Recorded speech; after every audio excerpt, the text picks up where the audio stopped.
আসসালামু আলাইকুম দর্শক। আমি Ishaq Hossain, back with another video. Hopefully এইরকম জায়গায় আগে কখনো দেখেননি আমাকে। আল্লাহর অশেষ রহমতে এইটা আমার 4 নাম্বার ফার্ম। এই ফার্মটা আমার কাছে খুবই স্পেশাল এবং একটা স্নেহের ফার্ম। এটা রিসেন্টলি, এটার বয়স 1 মাসও হয় নাই। তো এটা আপাতত দেখছেন যে একটু দেখাই যে এই যে হাউসগুলো করা হয়েছে, এখানে আইবিসি আছে, এখনো পুরাপুরি সেট আপ হয় নাই। ওইদিকে বেটা ফিশের জন্য বোতল জারিং করা হচ্ছে, ওইদিকে হলো দেখায় যে র্যাক গুলো আছে। তো যেটা বিষয় যে এই ফার্মটা এখনো মানে এটা মেইনলি আমার ব্রিডিং ফার্ম, অ্যাকোয়া ট্রাভেলারের। এটা হলো ব্রিডিং ফার্ম। এখানে জেনারেলি আমি এক্সপেরিমেন্ট করবো, এটা একটা ল্যাব সোজা কথায়। আহ, বেশিরভাগই ডিমের মাছ গুলো এখানে উৎপাদনের জন্য এই ফার্মটা করা।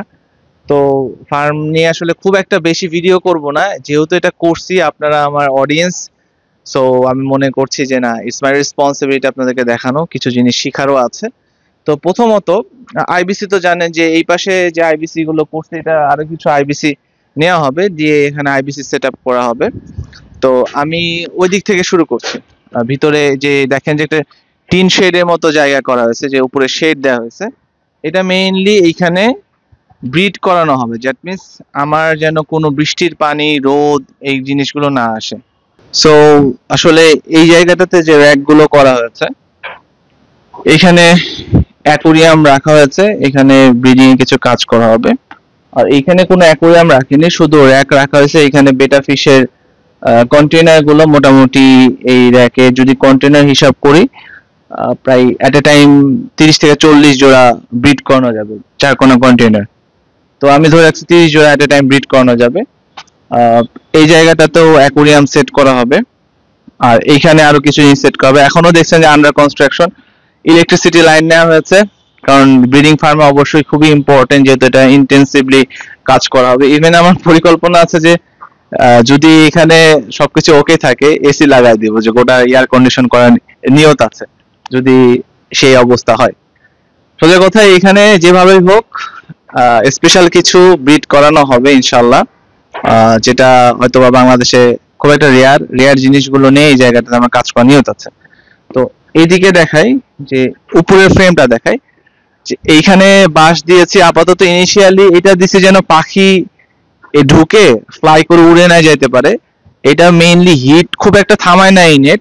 শেড নেট দেওয়ার নিয়ত আছে, বা উপর দিয়ে টিনও দিয়ে দিতে পারি, বা আদার্স ব্যবস্থা করতে পারি। এই যে যে হাউস গুলো, খুবই ইন্টারেস্টিং ফ্যাক্ট, এই হাউসগুলো আসলে পরিকল্পনা এবং কাজের সাথে আমার খুবই ঘনিষ্ঠ এক ছোট ভাই আছে, ওর নাম মাহিম। তো ও আমার খুবই হেল্প করছে, ওর ওর প্ল্যানেই হাউসগুলো করা হয়েছিল। তো হাউসগুলো একটু প্ল্যানিংটা দেখাই, যে আপনারা খুব কম খরচে করতে পারবেন। এইখানে টোটাল 8টা হাউস আছে। এক একটা হাউসের লেন্থ আমি যদি বলি 6 ফিট বাই 3.5 ফিট অ্যারাউন্ড, মানে বিশাল বড় বড়। বাট এই যে এই এতগুলো হাউস করতে আমার অনলি ইট সহ, এটা কিন্তু ইট আছে, ইট সহ অনলি এই যে পলিথিন এগুলো সহ অ্যারাউন্ড 3,500 থেকে 4,000 টাকা খরচ হয়েছে অনলি। লেবার কস্টটা আমার ছোট ভাই ওই করছে। সো যদি আপনি মিস্ত্রি দিয়ে করান, তাহলে হয়তো আরো 1,000 টাকা বেশি হবে। তো এইটার স্ট্রাকচারটা দেখাই আপনাদেরকে একটু এদিকে কাছ থেকে দেখাই, যে এইখানে দেখেন যে সিমেন্ট, এই যে ইট দিয়ে সিমেন্ট দিয়ে প্লাস্টার করা ফ্রেমটা, হ্যাঁ, ফ্রেমটা প্লাস্টার করা। এই যে এইদিকে ভিতরে যেটা আছে, উপর দিয়ে একটু দেখালে ভালো হয় কাছ থেকে, যে ফ্রেমটা কিন্তু আমার নিচে বালি দেওয়া আছে, স্লোপ করা আছে, এরকম দেখেন যে পানির কার্ভটা এইদিকে, এইখানে যতখানি গভীরতা, এইখানে যতখানি গভীরতা আছে ওইখানে কম আছে, মানে এইভাবে কার্ভ করা আছে। তলে বালি দেওয়া আছে যেন ঠান্ডা থাকে। এখানে পলিথিনের 3টা লেয়ার আছে, হ্যাঁ, 3টা লেয়ারের পলিথিন দেওয়া আছে, যেন খুবই ভালো প্রোটেকশন পায়। তো এইভাবে এই জায়গাটা মেইনলি হাউসগুলো হলো কোনা বড় করার জন্য। পানির গভীরতা খুবই কম, মোটামুটি দেখেন যে এই জায়গাটাতে যে গভীরতা, খুব বেশি হইলে এখানে 10 ইঞ্চি গভীরতা, 10 থেকে 12, ম্যাক্সিমাম এটার গভীরতা 10 ইঞ্চি, মানে 1 ফিট বা 1 ফিটের চেয়ে একটু কম সবগুলোতেই। এতে যে কোনো মাছের পোনা বড় করার জন্য খুবই প্রেফারেবল, কারণ গভীরতা কম, দৌড়ানোর জায়গা বেশি। ওই পাশে একটু অগোছানো দেখতে পাচ্ছেন যে ওইখানে সব বড় বড় জারে আমার যে ব্রুড বেটা মাছগুলো সেইখানে মেইনলি ব্রুড বেটাগুলো রাখা হবে। এখন কোশ্চিন হতে পারে যে ভাইয়া বৃষ্টির পানি পড়লে কি করবেন, রোদের প্রোটেকশনটা তো আপনাদের বললাম। বৃষ্টির পানির জন্য যেটা করা হবে, এইখানে বাঁশ দিয়ে একটা ফ্রেম করে দেওয়া হবে ত্রিপলের, যেন বৃষ্টির পানি পড়ে গড়ায় চলে যায় স্লোপ করে। ওটা এখনো করি নাই, এক্সপেরিমেন্টাল শুরু এটা করে রাখা হয়েছে যে আসলে কি হচ্ছে এটা দেখার জন্য। সো এইটা পুরো আন্ডার কনস্ট্রাকশনে এখনো আছে। তারপরেও মাছ আজকে দেখা যাচ্ছে যে মাছ কিছু ছাড়া হবে, এবং অলরেডি দেখেন যে এখানে পানি খালি করা হচ্ছে। এইটা ওই জায়গায় নিয়ে যাওয়া হবে, নিয়ে যেয়ে কিছু ব্রিডিং এর জন্য পানি তৈরি করে ব্রিডিং এর কাজকর্মগুলো শুরু করা হবে। তো হোপফুলি যদি আল্লাহ রহম করেন কোনো স্পেশাল কিছু ব্রিড করাইতে পারি আপনাদের আপডেট দিব। এই ফার্মে খুব একটা আপডেট আসবে না, কারণ এটা আমি খুবই পার্সোনালি প্রাইভেট ভাবে এই জায়গাটা আমি, ইভেন এই ফার্মে আমি ছাড়া আর হয়তো 2জনকে অ্যালাউ করা আছে যারা এখানে আসে বা আসতে পারবে। কারণ আমি চাচ্ছি যে একটা ব্রিডিং এর জায়গাটা খুবই সিকিউর থাকা উচিত। যে কোনো, আমি আবার সাজেস্ট করবো যারা এই সেক্টরে আসবেন, ব্রিডিং এবং সেলিং, ব্রিডিং ফার্মটা আলাদা করবেন, সেলিং জায়গাটা আলাদা করবেন। সো আমার সেলিং এর আলাদা একটা ফার্ম আছে, আলাদা জায়গা আছে, ব্রিডিং এর ফার্মগুলো আলাদা। এবং যেখানে যে জাত, ধরেন যে এখানে আমি মেইনলি ডিমের জাতগুলোই করব, সো ওইভাবেই সেট আপ করছে। যেখানে অটো ব্রিড সেখানে ওইভাবে, এখানে ডিম অটো ব্রিড দুইটাই করা সম্ভব, বাট আমি ডিমটা ফোকাস করছি, ডিমের মাছ।